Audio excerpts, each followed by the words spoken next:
So, Sam, great to meet you. And you. Nice to see you. Had a really nice little session trying your guitars earlier on. Thank you. It's always good when you kind of come to these shows and have someone try them and actually like them and enjoy playing them, because most of the time stuck in the workshop. Yeah. And you don't get to meet people, and it's a bit of a lonely business, isn't it? Aye. So you've brought in your studio This is the Performance Series guitar that I've got, steel string acoustic. So it's kind of really good guitar for the guitarist that is gigging about all the time. I mean, I've got a few of these on tour with people at the moment, and every time they plug in, sound guy, perfect every time. Yep, nothing to do. Nice. And it's easy setup for the musician, really, and 5 minutes sound check, done. And that's the kind of idea with this guitar, is that you can just plug in, play it, and it sounds great. But it does sound great as well acoustically, and it's got a polyurethane finish, so it's pretty hardy. Can go through quite a lot of abuse, and I mean, setup's always going to be fine as well because of the truss rod and the carbon fibre in the neck. Right, carbon fibre truss. Nice. Yeah, I mean, I've with all the experience that I've had, you see a lot of steel string guitars in repairs that I get in, with the amount of curve and the amount of adjusting on the truss rod that you have to do. And I've had these guitars like this for well over 5 years and never had one where it's needed to adjust the truss rod. It's been absolutely fine. So they do stand the test of time with the carbon fibre. Yeah. Is it a two-way truss rod? No, it's a one-way for tightening, and then either side you've got a carbon fibre rod. So, I mean, it doesn't budge at all. I mean, when I first finished the guitar, set it up, I have it just tightened, literally, and that's it. Yeah. And it doesn't need much more than that. As I said, doesn't need ever adjusting until, I don't know, a long time down the road. Yeah. You were telling me you loaded it up, brought it here, it's been sitting out there and it's still in tune. Yeah, so this one I finished a couple of days ago, literally the day I was driving up. Pretty good timing. Put it into tune, and it's spent the whole journey up here, whole day here as well, and it's still exactly in tune, so amazing. Not bad. And it's, one of my favourite guitars that I make. Yeah. So, did you start with steel string or did you start with nylon string? I actually started with nylon strings because I was a classical guitar player, and the first guitar I made was a nylon string, and learning the Spanish method, going from there and then translating that into the steel string world. And I like to think I build the steel string guitars with a hint of classical about them, and that kind of just romantic kind of sound, which I quite like. So you do use the Spanish heel on steel string? I do use the Spanish well? heel. For me, it's easily the best join. No budging in it whatsoever, and for me, it's the most enjoyable. Apart from when it comes to finishing, I think it's easier to finish a guitar when it's in two parts. Yeah, well, it's a beautiful instrument. Thank you. And your pickups, how do you? I go through a long, lengthy process of choosing the right pickup for the guitar and then building the guitar around that pickup. Okay. So me and a friend of mine, he's a very good guitarist and he is pickup mad. So we get loads in to try them out, decide on which one we want to go with, and then go from there. Yeah. So on this one, you've got the LR Baggs Stage Pro Anthem. So on the side as well, you've got all the controls. So it's very easy to use, and that allows you to control the bass, treble, mix, phase, everything on there, notch, filter, and it's got a tuner involved as well. And is that mic and piezo? Yes, yeah, so you've got the piezo under the saddle and a mic on the inside of the guitar. So it's good having the mix. Found that if you don't have the microphone in there, you tend to get a bit of a zingy sound to the instrument, which isn't as true as what it would be acoustically. So that's always been the aim, is to get a pickup that basically translates perfectly from acoustic into amplified. And it's the same with the Performance series of the nylon string that I have, the nylon crossover. Just creating the exact same sound but on an amplifier is very difficult. So I spent the past 2 years researching pickups on that, and chose one that is easily the best. So we created a guitar around that, and that's first one was made about 6 months ago, and it should be on the website soon. Yeah. Okay. It can be a bit of a holy grail quest, trying to find pickups and preamps and. Yeah, so many people make them. Yeah, I mean, do you have is the one that you always go to, or? I have the Bags Anthem in my gigging guitar. Yeah. I've got a lyric in another one, so that's just the microphone part. But I don't really gig with that one, so I can't comment on that. But that's the thing with when it's just the microphone, you get a lot of feedback when you try to really turn the volume up. Whereas with the Stage Pro and the Anthems, it's you don't get any feedback whatsoever. It's very good, very good. It's the first pickup that has been hassle-free for me. Yeah, definitely. And I've had a lot of hassle over the years. I bet. We've all been down that road. So you mentioned a crossover guitar there. Yeah, so the nylon crossover, I wanted to bring a guitar basically from my roots of the classical guitars, which I still make as well. But I see more and more steel string guitarists wanting to play nylon strings now, but hate that chunky neck and the traditional feel. Yeah. So I wanted to bring the kind of radius fingerboard, slightly thinner nut, and make it easier to just switch between the two. And I feel it does, yeah. And it's very traditional sound still from the nylon strings, but a steel string feel to it. Yeah, it works quite nice. So what's the nut width measurement on that? 48 or 49, yeah. So it's so it's a bit wider than. Yeah, because I mean 52 is traditional on a classical, and a lot of steel string players like to bring the thumb all the way around, which is very difficult on a traditional classical. So just bringing it that tiny bit in makes a big difference. Yeah. And you still play? A little bit. if I've got my heart set on a piece that I want to learn, I will sit down for a solid week and just learn it, and that's kind of my break from guitar making for a little bit, and I'll just learn to play again. And every guitar finish, I do play it for a good couple of hours and just enjoy it really. So what took you from playing into building? I started getting into woodwork at school at the same time.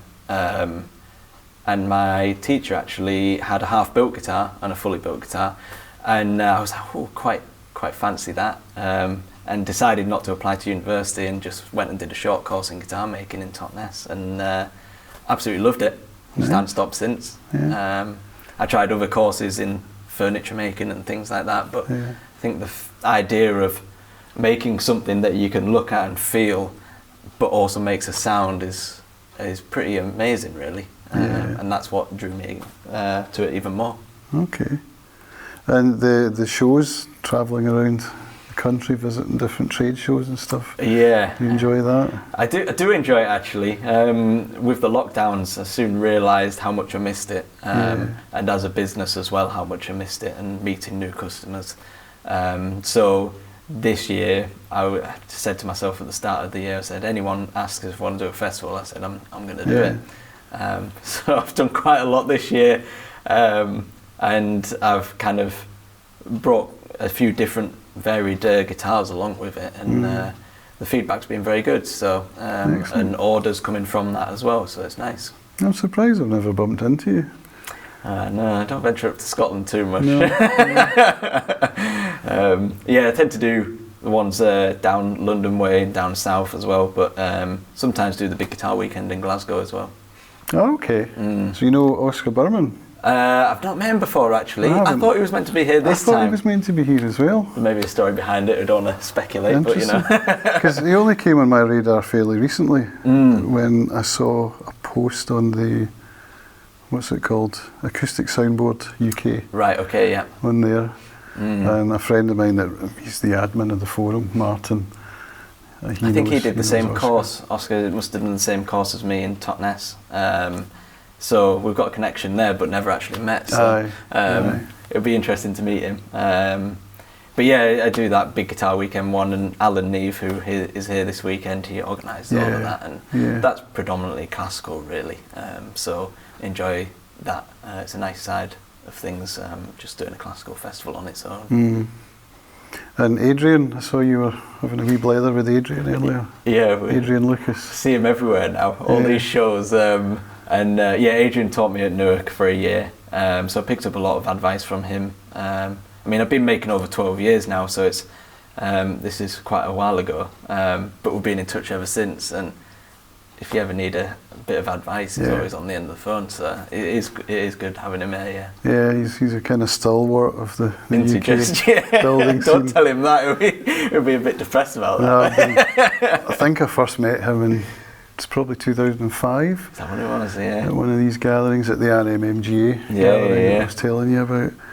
God, I'm trying to think what I was doing in 2005. It wasn't guitar making, but I'm trying to think, when did I buy a guitar from him? It was a few years after that, actually. Right, okay. So that just shows you that it's definitely worth going to different things. Well, I got an order recently, last year actually, and the lady had met me 5 years previous to that guitar show, and she'd been saving up ever since, and then put her order in. So that's the thing, I say to people always come up and ask anyway, have you had any orders today? And I think, well, it doesn't really matter if it's on the day or not. I mean, you'll find out in a couple of years or 5 years what actually happens. And you get to meet new people. Exactly, yeah. You know, and I do set up some repairs as well, so even if it's just for a setup, people will pop their head in and just get a quick setup on the guitar. And even that makes a world of a difference. So you find that the luthier network in the UK is quite a friendly one? Oh yeah. We're all quite nice to each other. It's not competitive. I've found this over the years that guitar makers are always willing to help other guitar makers. No one really has secrets. So it's, if you ask a question, we'll usually answer. So and that's most of the time, especially with Adrian as well, because he's been a teacher for so long as well. I mean, he's always passed his knowledge on. I love that about it. Yeah, I don't think I'm quite at the age of wanting to teach just yet, but it'll happen to me, What's your sort of output? How many would you build in a year? About 10 to 12 a year. The performance series I make a lot quicker than I do the studio series and the concert classicals, mainly because of the more decoration involved. And then it depends on repairs that I get in. Sometimes I get a few big hefty repairs in, which take quite a lot of time. Yeah, those pesky bolt-on necks. Well, we were laughing out there earlier because I had a guitar in for repair, which was actually originally Nick Drake's guitar. Oh, really? And, Guild? It was a nylon string, and it was his first ever nylon string. I'm not sure if I'm allowed to say this on tape because it's on the Nick Drake estate, and it's theirs. But it was inside, had no bracing whatsoever, and very thick soundboard, things like that. Yeah. And I thought, oh God, it's going to sound terrible when I put it together. But annoyingly, it sounded great. Don't know what I've been learning over the past 10 years, but yeah, it did sound good. But yeah, I get a lot of repairs in as well. But for me, my main focus is always on building guitars. And you tend to build one at a time, or do you batch? It depends. If it's the performance series guitars, usually one at a time. It just allows me to focus on that one, get it done quicker. And then if it's the studio series or the concert classicals, 2 at a time. And I still have enough. My mindset is still on both there. Yeah, I'm not great at working them out 7 on a time. I couldn't do that. No. Too much for me. So you mentioned decoration there. You use a special substance, don't you? Yeah, so I got into gilding a few years ago and really enjoyed doing it, and I just wanted to put that into the guitar itself. And on the classical, you've got the gold rosette and gold on the tie block as well, and on the steel string, on the higher model, you've got the gold inlay as well. So it adds a little spark to the guitar, and works quite nice. I don't see many people doing it as well.